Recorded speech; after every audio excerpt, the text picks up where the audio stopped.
Vous êtes à l'écoute de la radio nationale du Mali et vous avez fait le bon choix. Il est 13 heures.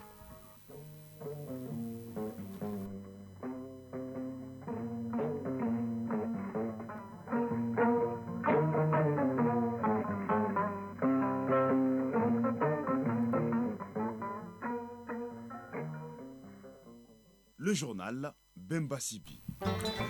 Mercredi 25 septembre 2024, mesdames et messieurs, bonjour et bienvenue dans ce journal. Tout de suite, les titres. Le ministre de la Sécurité et de la Protection civile au chevet des blessés de l'attaque terroriste contre l'école de gendarmerie, le général de brigade Daoud Ali Mohamedine, à travers cette visite, s'est imprégné de l'état de santé et leur a délivré un message de réconfort du gouvernement et de la hiérarchie militaire. Le point de cette visite dès le début de ce journal.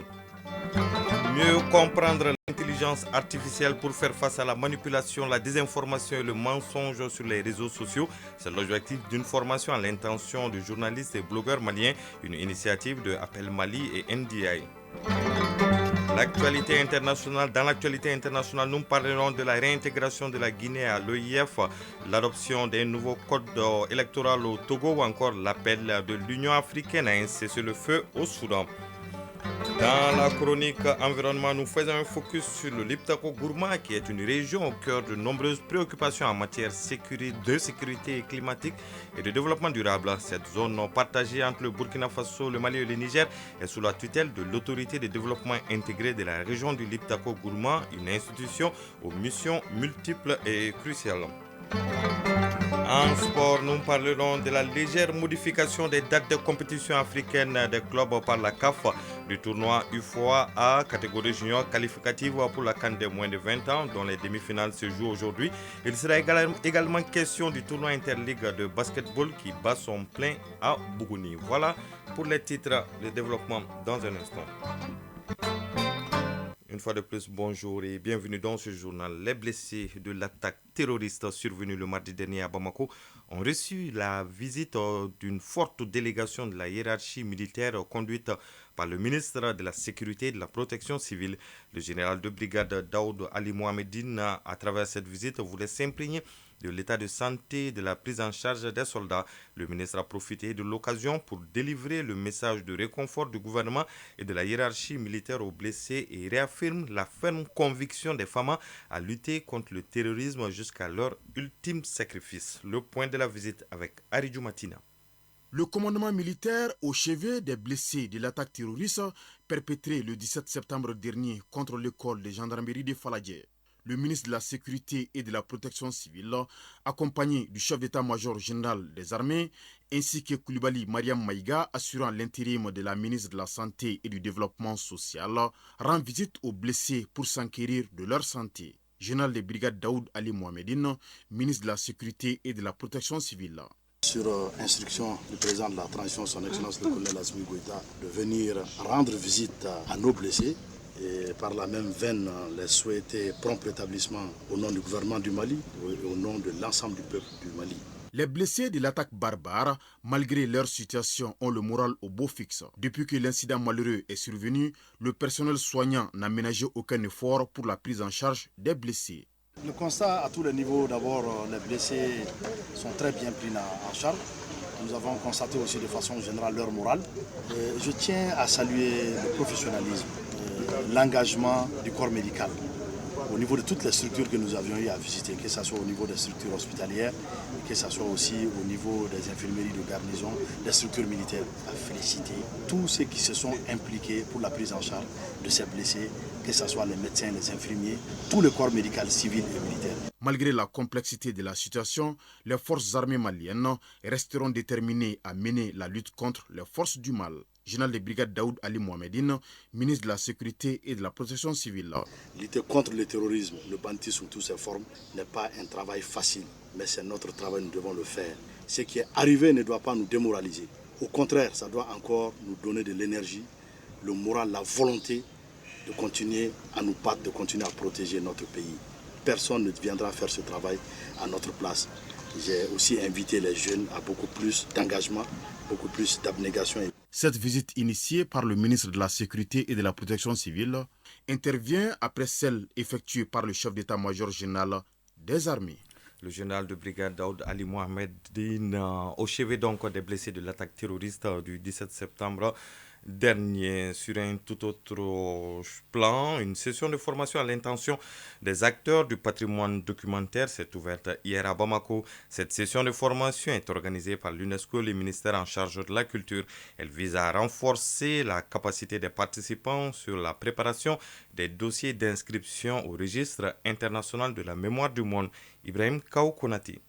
Comprendre le mécanisme, le fonctionnement ainsi que l'importance du registre international de mémoire de l'UNESCO, tel est l'objectif de cet atelier.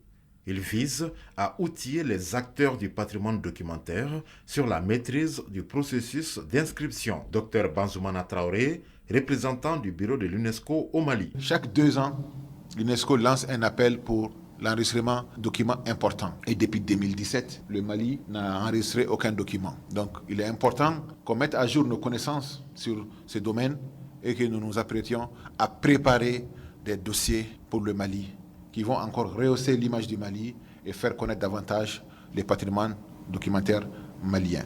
Face aux diverses menaces, notamment les conflits armés, le terrorisme ou les facteurs climatiques, il est important pour notre pays d'inscrire au registre international de mémoire le patrimoine documentaire pour les générations à venir. Dr Amadou Bekay Sidibé, président du Comité national Mémoire du monde. Indispensable pour le Mali actuel, où les menaces sur les documents ne sont plus à démontrer, la maîtrise du processus d'inscription devra permettre de sauver des trésors documentaires du pays. Le programme Mémoire du monde a été créé en 1992 par l'UNESCO. Il met en valeur les documents les plus significatifs de notre patrimoine. Mieux comprendre l'intelligence artificielle pour faire face à la manipulation, la désinformation et le mensonge sur les réseaux sociaux. C'est l'objectif d'une session de formation à l'intention de journalistes et blogueurs maliens. Une initiative de Appel Mali, l'association de professionnels de la presse en ligne et son partenaire NDI. La formation entre dans le cadre du projet de lutte contre la désinformation, promotion de l'intégrité de l'information. Les explications avec Al-Mouzer Al-Kamissa Yatara. Ils sont au nombre de 33, des blogueurs, des journalistes qui renforcent leurs capacités. Il s'agit de relever les défis liés à l'utilisation de l'intelligence artificielle, mieux comprendre et de l'utiliser de manière raisonnable. Modibo Fofana, président de Appel Mali. Face à la complexité de cet outil, permettre aux participants de mieux comprendre l'IA et de l'utiliser de manière responsable. Ali Maïga, chargé de programme NDI.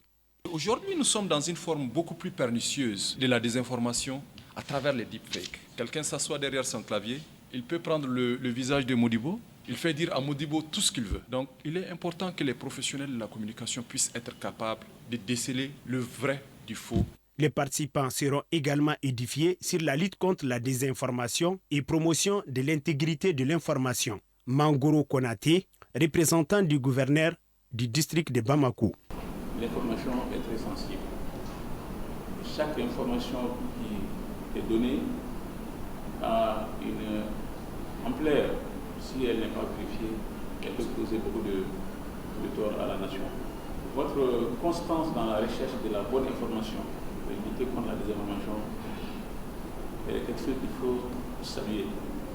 Il est attendu donc de ces blogueurs, journalistes, d'apporter leur contribution et de donner de bonnes informations face aux défis manipulation, désinformation, mensonges. Formation toujours, cette fois-ci en 3e région. Elle porte sur les instruments budgétaires et comptables des collectivités territoriales. La formation qui dure 5 jours est organisée par la Direction nationale du contrôle financier en collaboration avec le projet PEDRIAS, le compte-rendu de Moustapha Doumbia. L'objectif de cette session est de faire apprendre aux agents des collectivités territoriales et ceux des délégations locales du contrôle financier les dispositions des décrets sur la comptabilité publique, la comptabilité matière et les régimes financiers spécifiques des collectivités.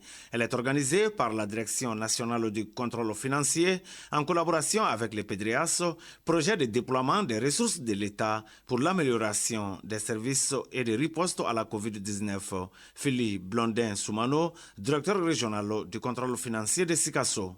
Il s'inscrit à une période charnière des réformes qui a vu le toilettage des textes des collectivités territoriales et l'adoption des nouveaux outils permettant une meilleure présentation du budget et des nouvelles procédures de passation des marchés publics. Il s'agira globalement de faire du partage d'expériences et d'apprentissage des savoirs pour être plus performants dans le cadre de notre travail.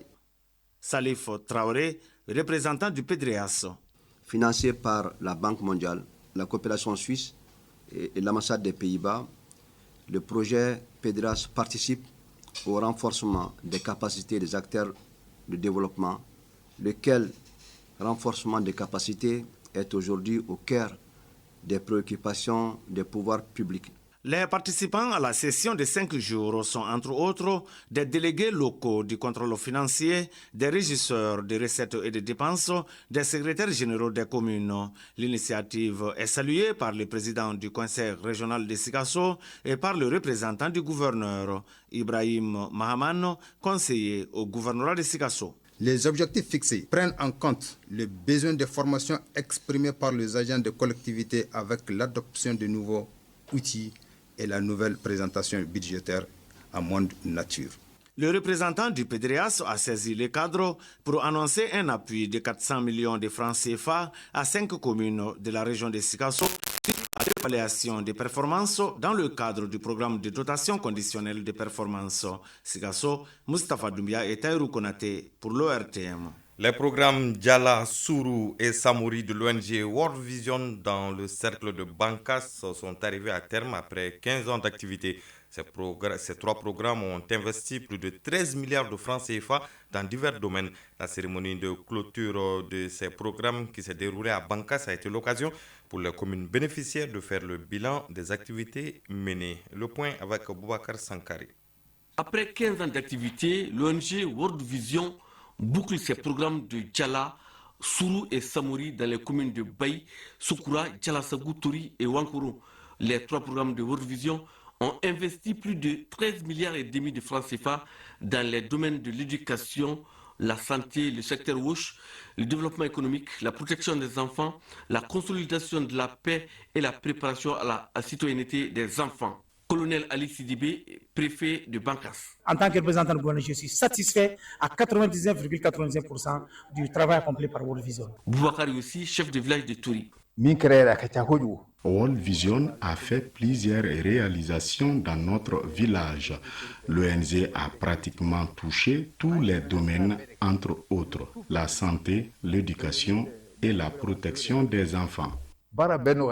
Toutes ces réalisations ont été rendues possibles grâce à l'appui financier et technique des partenaires. Il s'agit des bureaux de soutien de World Allemagne et de Corée, les services techniques de l'État, les collectivités et les organisations communautaires de base. Bioni Denis Diara, directeur de la qualité des programmes de World Vision Mali. Nous avons impacté des milliers de personnes qui ont eu vraiment, qui ont bénéficié des interventions de World Vision. Nous pensons que les réalisations qui ont été faites pourront être capitalisées par les communautés. Et avant de quitter le cercle de Bankas, l'ONG World Vision a remis un important don en vivres aux déplacés de Djalasagou installés à Bankas. Mopti Boubacar Sankare et Souleymane Tebsougué pour l'ORTM. À présent, l'actualité hors de nos frontières. Tout d'abord, la Guinée-Conakry, où les pays réintègrent l'Organisation internationale de la francophonie, OIF, 3 ans après sa suspension et les changements de pouvoir qui a renversé l'ancien président Alpha Condé le 5 septembre 2021. Une décision prise en assemblée extraordinaire de l'OIF présidée par la secrétaire générale de l'organisation. Cette décision fait suite à la présence en Guinée de plusieurs experts chargés d'accompagner la transition sur diverses thématiques comme le fichier électoral ou l'organisation des élections. Au Togo, un nouveau code électoral vient d'être adopté par ordonnance en adéquation avec le régime parlementaire en place. Cette initiative vise à moderniser le cadre électoral du pays tout en prenant en compte les spécificités du paysage politique et social du pays. L'adoption de ce texte est présentée comme une étape cruciale pour améliorer la transparence et l'efficacité des élections à venir. Parmi les mesures phares figure la digitalisation de certaines étapes du processus électoral comme l'enregistrement des électeurs et la gestion des résultats. Ce virage numérique ambitionne de limiter les fraudes et de renforcer la crédibilité du processus électorale. Au Soudan, l'Union africaine a appelé à la fin immédiate des combats à El Fasher après l'assaut des forces de soutien rapide contre la ville ce week-end. Le président de la commission de l'Union africaine, Moussa Faki Mahamat, a condamné la propagation de la violence dans la capitale provinciale du Darfour Nord, dont le sort préoccupe la communauté internationale. Le président américain Joe Biden a demandé aux dirigeants du monde entier d'arrêter d'armer les généraux qui s'affrontent depuis 18 mois et d'aider à arrêter cette guerre. Dans ce sens, des réunions sont prévues à New York pour évoquer la situation humanitaire et un possible règlement politique au Soudan. Restons à New York, toujours avec le président américain Joe Biden qui a prononcé hier son dernier discours à la tribune des Nations Unies à moins de 2 mois de l'élection présidentielle. Joe Biden a défendu son action sans apporter de solution immédiate. La 79e Assemblée générale de l'ONU se poursuit aujourd'hui avec notamment les interventions des présidents ukrainiens, sénégalais et français au menu des échanges, les crises sécuritaires, alimentaires et sanitaires et leurs implications en Afrique et dans le monde. Mali Actualité, il est 13h passé de 16 minutes. À présent, la page sport de cette édition.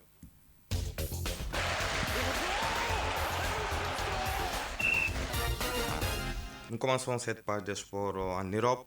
La 7e journée du championnat espagnol se poursuit aujourd'hui.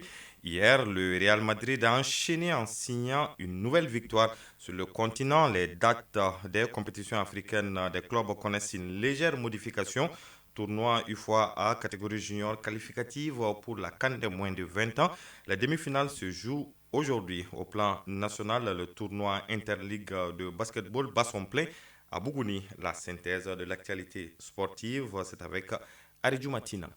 Balle au panier pour commencer, la région de Bougouni abrite le tournoi Interligue 2024 de montée en première division qui a démarré il y a quelques jours. Concernant la cérémonie d'ouverture, elle a eu lieu hier mardi dans la capitale du Bani Monotier. L'Interligue de montée en première division se déroule jusqu'au 30 septembre à Bougouni. Coupe du Mali de handball, la compétition a commencé hier dans la salle Salamatou Maïga. Ce mercredi, à partir de 9h, l'USFAS sera face au centre omnisport de Missabougou en dames. Et en homme, le centre omnisport de Missabougou aura affaire à l'USFAS.